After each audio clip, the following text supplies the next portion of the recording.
Sir আসসালামু আলাইকুম। ওয়ালাইকুম। এই কি কি হচ্ছে? কি কি স্যার কেমন আছেন? স্যার ভালো। আপনি আমার চেম্বারে, স্যার বসেন না স্যার, প্লিজ স্যার। স্যার আমি শাওন স্যার। ঠিক আছে, আপনি বসেন। জি স্যার। স্যার আপনি কেমন আছেন স্যার? শাওন, শাওন। আমি আমি আমি খুবই দুঃখিত, মানে অত্যন্ত দুঃখিত যে আমি আপনাকে ঠিক চিনতে পারছি না। স্যার আপনি আমাকে আপনি করে বলছেন কেন? আপনি তো আমাকে তুই করে বলতেন। স্যার আমার বাবার নাম বশির হোসেন। বাজারের মধ্যে আমার বাবার একটা দোকান ছিল, মুদি দোকান। স্যার আমার বড় ভাইয়ের নাম রিপন, সেও আপনার ছাত্র। রিপন?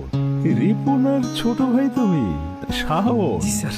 তুমি তুমি তো শাওন, তুমি তো ক্লাস ফাঁকি দিতে, পড়াশোনা ঠিক মতো করতে না, কিন্তু তুমি এত বড় ডাক্তার হয়ে গেছো। ভালো ভালো ভালো, খুব ভালো, খুব ভালো। আমি খুব খুশি হয়েছি, খুব খুশি হয়েছি।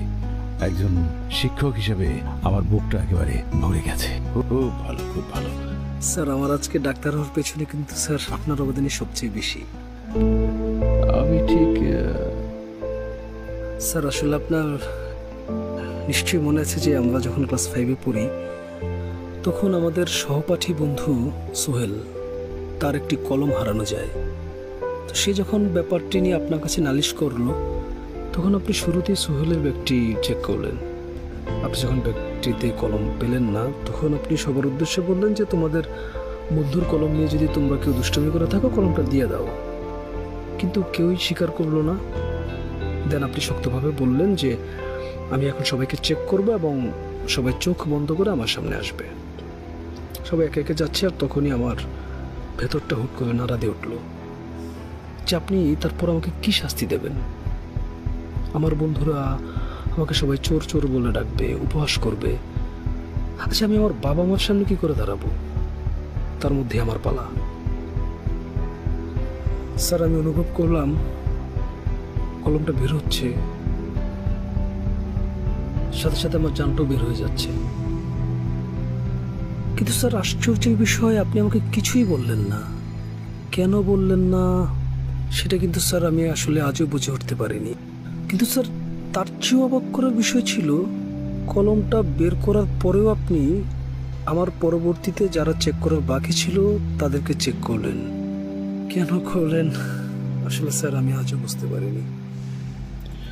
হ্যাঁ হ্যাঁ, আমার ঘটনাটা ঠিকঠাক মনে আছে, কিন্তু কলমটা তুমি নিয়েছিলে বা অন্য কেউ নিয়েছিল কিনা আমি কিন্তু সেটা জানতাম না।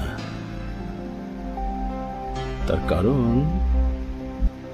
কারণ তোমাদের সবার মতোই কিন্তু আমি ইচ্ছা করে আমার চোখ বন্ধ রেখেছিলাম যখন আমি তোমাদেরকে চেক করছিলাম।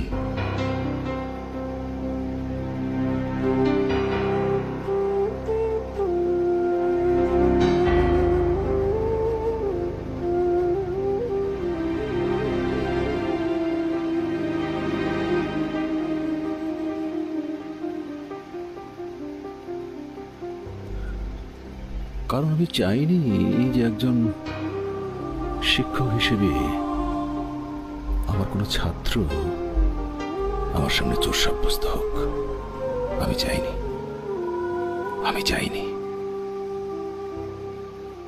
স্যার আপনি যদি সেদিন আমার ইজ্জত রক্ষা না করতেন, তাহলে হয়তো আমার আর পড়াশোনাই হতো না। স্যার আপনি তো জানেন যে আমি একটু অমনোযোগী ছাত্র ছিলাম, অনেক পাজি একটা ছেলে ছিলাম।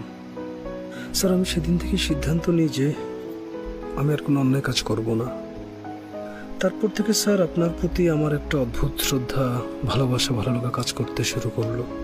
স্যার আপনি যখন ক্লাসের মধ্যে বলতেন যে তোমরা সবাই মনোযোগ দিয়ে পড়াশোনা করো, মানুষের মতো মানুষ হও, বাবা মার মুখ উজ্জ্বল করো, আমাদের মুখ উজ্জ্বল করো, আমি স্যার আপনার কথাগুলো নিজের মধ্যে ধারণ করতে শুরু করলাম। স্যার আসলে আমি আজও জানি না যে আমি বাবা মার মুখ উজ্জ্বল করতে পেরেছি কিনা বা আপনাদের মুখ উজ্জ্বল করতে পেরেছি কিনা। তবে স্যার বিশ্বাস করেন, আমি তারপর থেকে কোনো অন্যায় কাজ করিনি স্যার। স্যার আমি আপনার প্রতি ভীষণভাবে কৃতজ্ঞ স্যার। স্যার আপনি আমাকে মাফ করে দিন স্যার।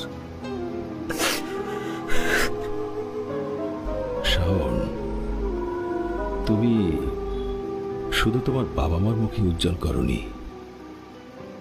তুমি আমাদের সবার মুখ উজ্জ্বল করেছো। আরো বড় হও। স্যার, আপনি আমার জন্য দোয়া করবেন স্যার।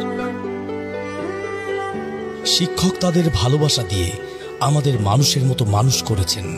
তাদের প্রতি অকৃত্রিম ভালোবাসা।